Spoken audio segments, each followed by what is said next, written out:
Struggle with drug and alcohol addiction, and over the last 40 years, many thousands of them have turned to a rehab program called Narconon. It offers a path to recovery based on the teachings of L. Ron Hubbard, the founder of Scientology. The church received a lot of attention earlier this summer when Tom Cruise and Katie Holmes announced their divorce. After what you're about to see, Narconon is likely to be in the spotlight itself because of a recent string of patient deaths. Harry Smith has been investigating trouble in treatment. Stacey Dawn Murphy was the apple of her father's eye. The beautiful 20-year-old former cheerleader dreamed of becoming a veterinary assistant. But Stacey died this summer, a life cut short under mysterious circumstances. This is a smile, the cheerful, bubbly appearance that you would see her whole life. Stacey's father, Robert, and stepmother, Susan, say Stacey had struggled with an addiction to Oxycontin, but Stacey wanted to be drug-free. Narconon, the most effective drug So she checked into a drug rehabilitation center she found online. It's called Narconon Arrowhead, and it's located in a remote area of Oklahoma. We are the authorities on getting people off drugs. We are the authorities on the mind. We are the Famous Scientologists like Tom Cruise and Kirstie Alley have touted Narconon's value. A kiss and a Hawaiian lei. A crew from Extra captured John Travolta and Kelly Preston hosting a fundraiser for Narconon's Hawaii facility in 2007. Narconon claims 62 treatment centers around the world, including 19 in the U.S. Compared to other rehabs, we're the best.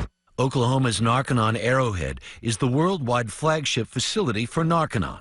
The Murphys say they didn't know about the link between Narconon and Scientology. I got online and wanted to know about what is Narconon, and it looked like, wow, this is a professional place. This looks good. You were thinking this might be the answer. Oh, yeah, because they tout such high success rate.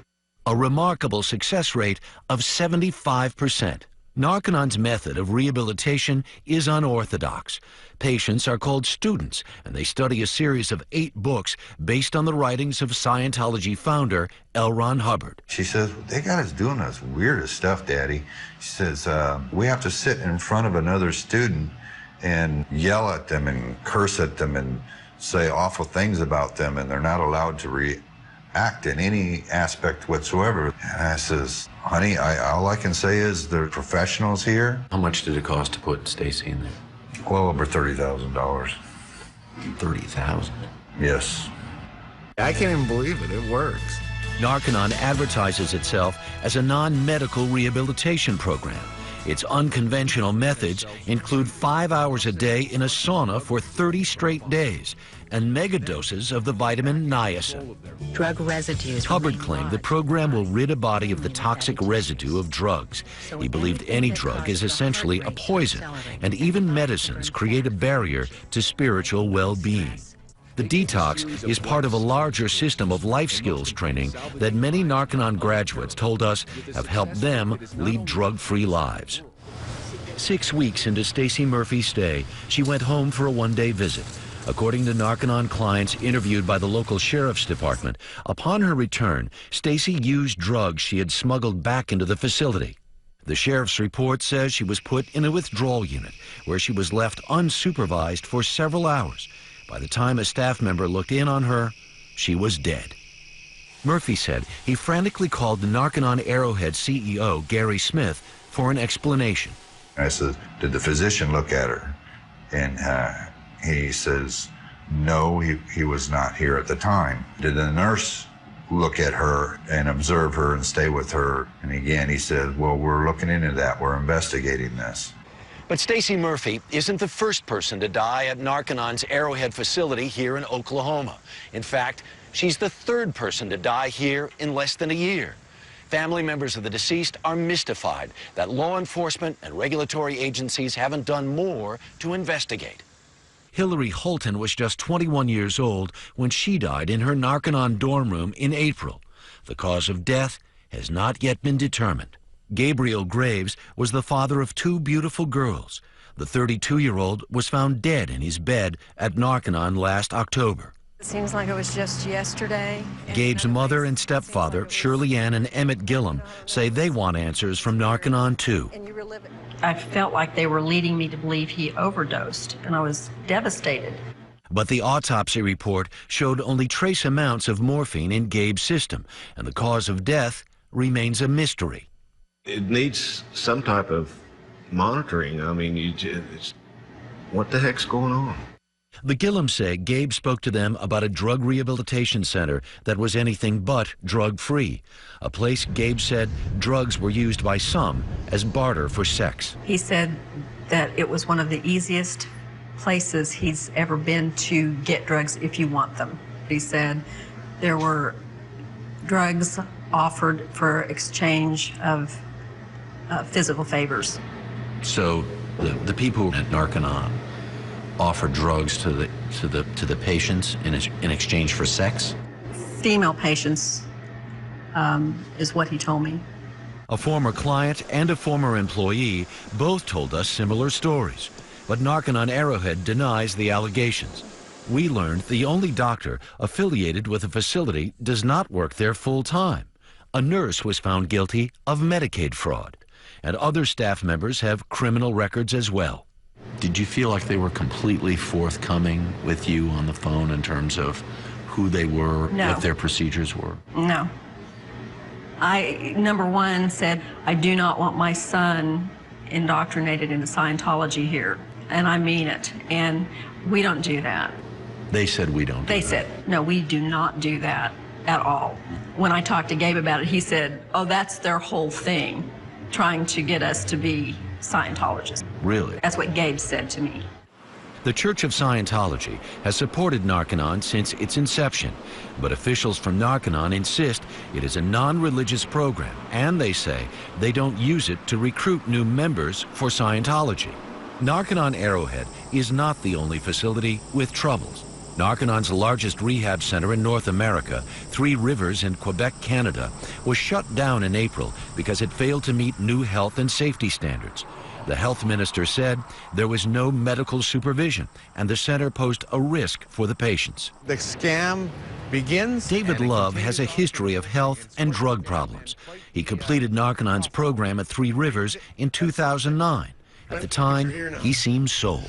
This place and these books really saved my life. Love says he quickly went from student to staff member. Oh, they offered me a job before I even finished the program. They start grooming patients before they even finish. Well, what did the training entail? I had to listen to 12 one-hour tapes of L. Ron Hubbard. So nothing about drugs? Oh, no, nothing. You never talk about that ever. Nothing about how to respond to a medical emergency? No, never. A drug ever. Overdose? No, never. Was there anybody above you who had medical training? No, the people above me were members of the Church of Scientology from Montreal. Addiction is a disease requiring medical attention. Susan Foster of Columbia University's National Center on Addiction and Substance Abuse says a non-medical approach to drug rehabilitation can be dangerous. What would be the baseline for minimal treatment? Someone trained in addiction medicine or addiction psychiatry, managing the care. But Narconon supporters like Dr. David Root, who has a workplace health practice, says Narconon's holistic approach can and does work. In my experience, the Narconon Hubbard detoxification program is the most effective program for getting students, drug abusers, off of their drugs, and it works. Still, the number of recent deaths at the Narconon Arrowhead facility in Oklahoma is alarming. 3 people have died there in 9 months. When you hear something like that, do alarms go off? Absolutely. You're supposed to go there to recover, not to die. Love says he left Narconon because he concluded the 75% success rate that Narconon advertises is bogus. As a graduate officer, I was the person to determine what the success rate was. I contacted all 720 patients, and I got the results back in about 3 days, and I said, oh my God, it's only 40-something%, and when I see all the staff members that have relapsed, we're down at about 20%. And I said, I'm not going to participate in this conspiracy to defraud the public. It's illegal. We can't do this. Narconon International declined our request for an on-camera interview, but sent us a statement saying 3 out of 4 Narconon graduates are able to live stable, drug-free lives. Narconon Arrowhead CEO Gary Smith says his facility has a 90-day intensive training program for staff and employs licensed nurses and certified drug counselors. The Church of Scientology says David Love demanded money from the church in exchange for stopping what they call his, quote, anti-Scientology and anti-Narconon campaign, a charge he denies. As for the deaths at Narconon Arrowhead, Smith says he would like to comment, but can't, due to federal privacy laws. He says, our deepest sympathies go out to those families, and our prayers are with them. I think they are taking advantage of the downtrodden. Who do they answer to? They need to answer to somebody. For the families of Gabriel Graves and Stacy Murphy, emotions are still raw as they struggle to come to terms with the sudden loss of their children. Do you blame Narconon for your daughter's death? Absolutely. They say they want Narconon facilities shut down so no one has to go through what they have endured. Stacy wasn't the only one, and the way they're running now, she won't be the last one. God help them. Harry Smith here with us. So, Harry, while airing this may have its own effect, what is the status of the investigation as we sit here tonight? Well, we contacted the governor's office in Oklahoma to find out just what is going on, and it seems like things are ramping up quite a bit. Just yesterday, we heard from her. Oklahoma State Bureau of Investigation, Oklahoma Department of Mental Health and Substance Abuse Services, the district attorney, local sheriff's office, all have open investigations, and now the state medical examiner's office is also investigating the deaths. Now, you and I have spent a fair amount of time, each of us, in Oklahoma. This is a tough place to get to. It's not near a lot. How does one come to Narconon as a client? It's very interesting. A lot of places in the country, if you just Google drug rehabilitation, what's going to come up is a lot of sites. The sites with 1-800 numbers. You call that 1-800 number, chances are what you're going to end up connected to is a recent Narconon graduate who is then going to talk to you about the virtues of Narconon. If that person succeeds in getting you into the program, they'll get a commission. Harry Smith, thank you for your reporting. Always good to see you. Thanks for being with us. Up next here tonight, who remembers this man?